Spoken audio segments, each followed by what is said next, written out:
ये आपका एक न्यूमेरिकल है। ये 2024 की यूपी बोर्ड की परीक्षा में 3 नंबर में आया हुआ है। ये सिंपल सर्किट के सवाल है, तो देखिए इसको कैसे हल करते हैं। सवाल ये है, दर्शाए गए परिपथ में ए तथा बी के मध्य विभवांतर ज्ञात कीजिए। ये आपको सर्किट दिया हुआ है। इस सर्किट में ए और बी के बीच में आपको पोटेंशियल डिफरेंस ज्ञात करना है। सर्किट अगर ध्यान से देखें आप, तो यहाँ 3 वोल्ट की एक सेल लगी है, यहाँ 1 ओम का रेजिस्टेंस है। यहाँ पर 2 वोल्ट की सेल लगी है, 1 ओम का ये भी रेजिस्टेंस है। यहाँ 1 वोल्ट की सेल लगी है और 1 ओम का रेजिस्टेंस है। इन तीनों सेलों को अगर आप ध्यान से देखें तो तीनों सेलें एक दूसरे के पैरेलल में हैं, अर्थात किन्हीं 2 सेलों का जो यहाँ से यहाँ के बीच में विभवांतर होगा वही इसका भी हुआ, वही इसका हुआ। तो अगर हम किसी एक सेल के सिरे और रेजिस्टेंस के सिरे के बीच पोटेंशियल डिफरेंस ज्ञात कर लें तो हमें ए और बी के बीच जो पोटेंशियल डिफरेंस होगा वो मालूम हो जाएगा। तो इसके लिए हम पहले करंट को कैलकुलेट करेंगे। तो करंट को कैलकुलेट करने के लिए हम किरचॉफ रूल इस्तेमाल करेंगे। अब किरचॉफ रूल आप जानते हो 2 होता है। परिपथ संबंधी 2 किरचॉफ के नियम, एक धारा का नियम या संधि का नियम, दूसरा वोल्टता या लूप का नियम। तो धारा का नियम लगाने के लिए हम इसमें पहले धारा दिखाएंगे कि किस सेल से कितनी धारा आ रही है और किधर जा रही है। तो आमतौर पर जब सेल से हम धारा दिखाते हैं तो सेल के प्लस टर्मिनल से धारा निकालते हैं। तो जैसे मान लीजिए कि एक 3 वोल्ट्स के प्लस टर्मिनल से इधर धारा निकल रही है, तो इसको हम दिखा रहे हैं कि ये I1 करंट है। 2 वोल्ट से इस सेल से मान लीजिए हम I2 प्लस टर्मिनल से बाहर निकाल रहे हैं, ये I2। ये दोनों धाराएं यहां पर मिलेंगी। तो अब यहां से भी अगर प्लस टर्मिनल से आप निकालेंगे तो एक संधि पर केवल धाराएं आती नहीं है, वहां से जाती भी हैं। तो हम अपने से मान लेंगे कि इसमें धारा जो जा रही है 1 वोल्ट के सेल में, ये I3 है। तो I3 इधर की तरफ आ रही है। आप ऐसा भी कर सकते हैं कि इससे सेल इधर से जा रही है, इधर से धारा I2 ले सकते हैं। तो हम किसी भी जंक्शन पर कुछ धाराओं को लाएंगे और कुछ धारा को बाहर ले जाएंगे। तो वहां जंक्शन पर हम धारा का पहला जब नियम लगाएंगे, किरचॉफ का पहला नियम, तो संधि पर आने वाली धारा का योग बराबर संधि से दूर जाने वाली धारा का योग। तो यहाँ इस पॉइंट पर मान लीजिए कि ए पॉइंट हमने कहा कि ए पॉइंट यम है, तो आप लिखोगे यम पर किरचॉफ का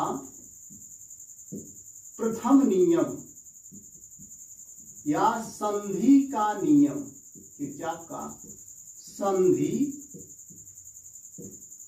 का नियम लगाने पर, अब संधि पर आ कौन सी धारा की, ये I1 धारा आ रही है, ये I2 धारा आ रही है, ये I3 संधि से दूर जा रही है।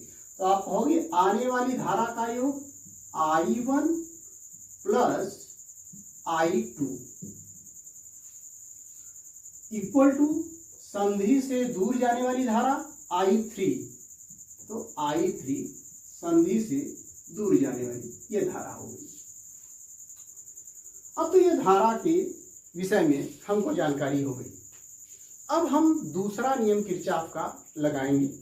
दूसरा नियम क्या होता है, कोई एक लूप लेते हैं और उस लूप में जितनी सेल लगी हैं सभी सेलों के EMF का बीजगणितीय जोड़ लेते हैं और उसको बराबर करते हैं। उस लूप में जो करंट फ्लो हो रही है जिस रेजिस्टेंस में, उस करंट का उस रेजिस्टेंस के साथ मल्टीप्लाई करके सभी करंट और रेजिस्टेंस का मल्टीप्लाइकेशन जोड़ देते हैं। अर्थात किरचॉफ का जो दूसरा नियम है, किरचॉफ का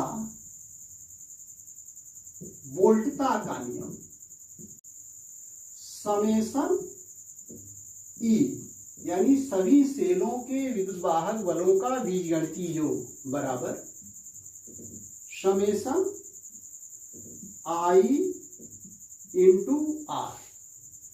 जितनी लूप में रेजिस्टेंस है और जो उसमें करंट फ्लो हो रहे हैं उनका मल्टीप्लिकेशन और सबका जोड़। तो यहां पर ध्यान से देखें तो एक लूप ये है और दूसरा लूप ये।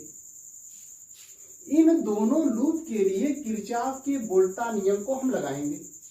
तो लिखोगे आप लूप एक में किरचॉफ का वोल्टा नियम लगाने पर, संक्षेप में आप KVL भी लिखते हैं। अब कैसे लगाएंगे?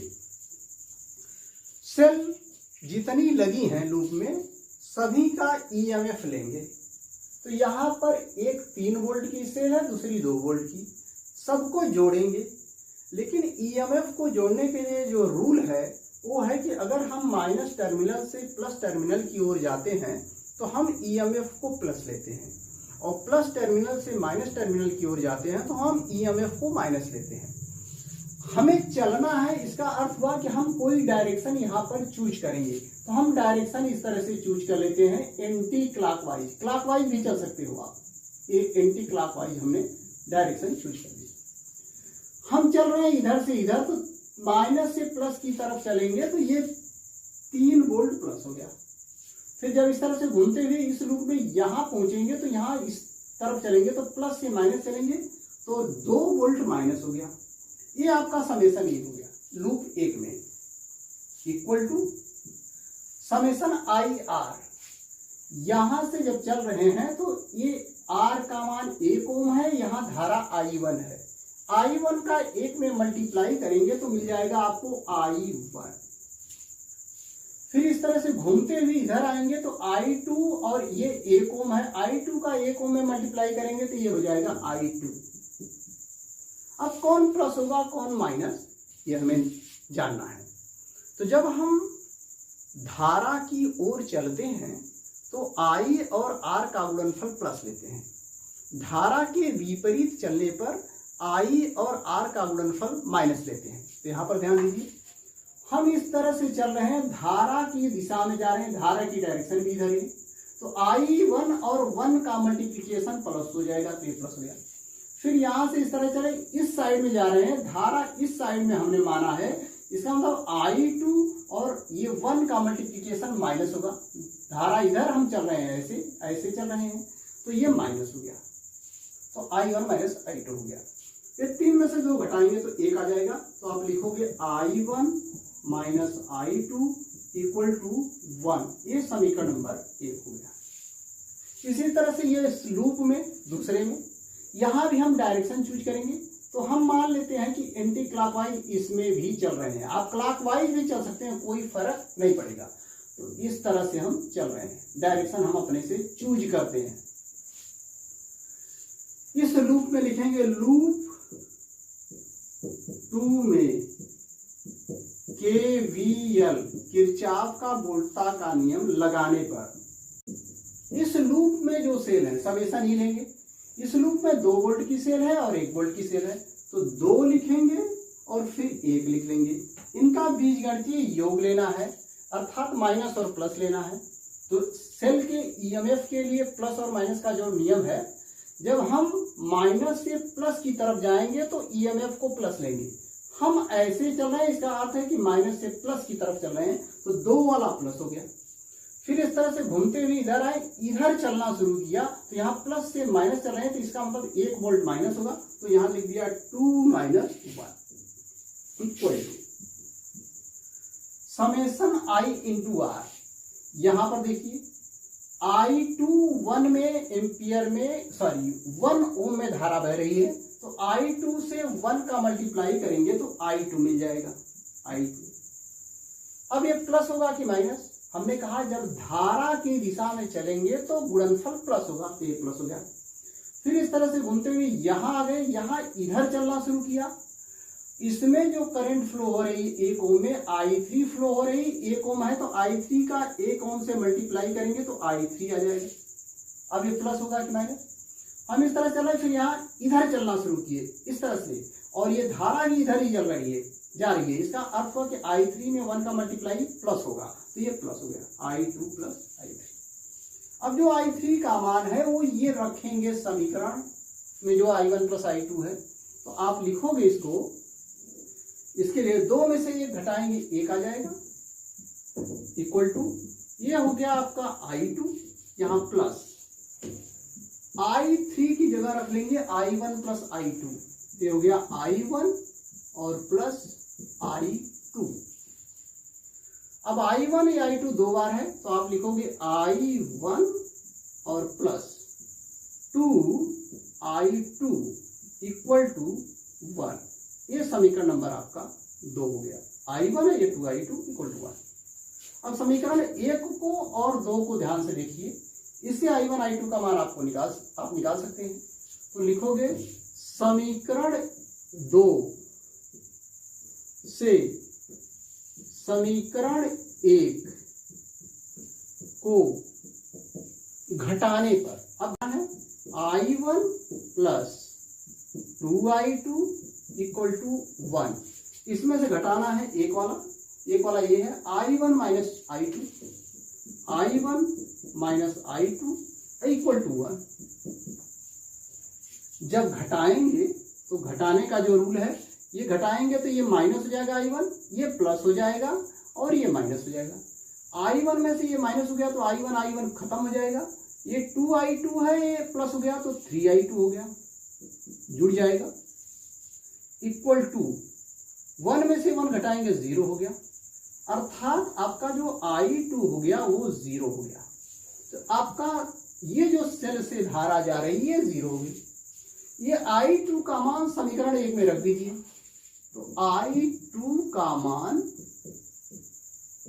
समीकरण 1 में रखने पर, जब आप रखेंगे समीकरण 1 क्या है, I1 minus I2 equal to 1, तो I1 माइनस I2 का मान 0 इक्वल टू 1, तो आपका I1 हो गया 1 एम्पियर। I1 1 एम्पियर हो गया, I2 0, तो I3 भी क्या हो गया 1 एम्पियर। तो यहां से आप लिख सकते हो I3 आपका ये भी 1 एम्पियर हो गया, अर्थात ये धारा 1 एम्पियर हो गई, ये 0 हो गया और ये 1 एम्पियर हो गई। अब ध्यान दीजिए, ये 0 हो गया, इसका अर्थ हुआ कि इसके भी जो पोटेंशियल डिफरेंस होगा, कोई लॉस नहीं हो रहा, तो जो इसका सेल का ईएमएफ होगा वही पोटेंशियल डिफरेंस होगा। तो ए और बी के बीच जो पोटेंशियल डिफरेंस होगा, ए व बी के मध्य विभवांतर जो सेल का ईएमएफ होगा वही होगा, तो ये बराबर होगा 2 वोल्ट। आप चाहें तो इससे भी निकाल सकते हैं, इसका ईएमएफ 3 है, तो अगर फार्मूला आपको मालूम है पोटेंशियल डिफरेंस का, तो V बराबर होता है E माइनस आई आर, लिख सकते हो आप, आई आर यहां ड्रॉप करेगा। तो ध्यान दीजिए, V निकालना है तो E का मान 3 है, माइनस I का मान, I1 का मान 1 निकाला, R का मान भी 1 है, तो 8 इंटू 1 I1 R1, तो आ जाएगा 3 माइनस 1, तो बराबर आ जाएगा 2 वोल्ट। इस तरह भी निकाल सकते हैं। यहां से निकालना चाहें, इसमें धारा जा रही है, तो यहां पर जो यहाँ E माइनस I1 R1 लिखे, यहाँ E प्लस हो जाएगा, तो इसके लिए E प्लस हो जाएगा, तो आप निकालोगे V बराबर E प्लस ये I3 R3, E मतलब इसका E3 का, तीसरे का, तो ये हो जाएगा 1, इसका मान 1 है, और I3 का मान 1 है, 1 इंटू 1, तो 1 इंटू 1 1 आ जाएगा, तो हो जाएगा 2 वोल्ट। तो चाहे जैसे आप निकालेंगे, ए और बी के बीच जो पोटेंशियल डिफरेंस मिलेगा वो 2 वोल्ट मिलेगा।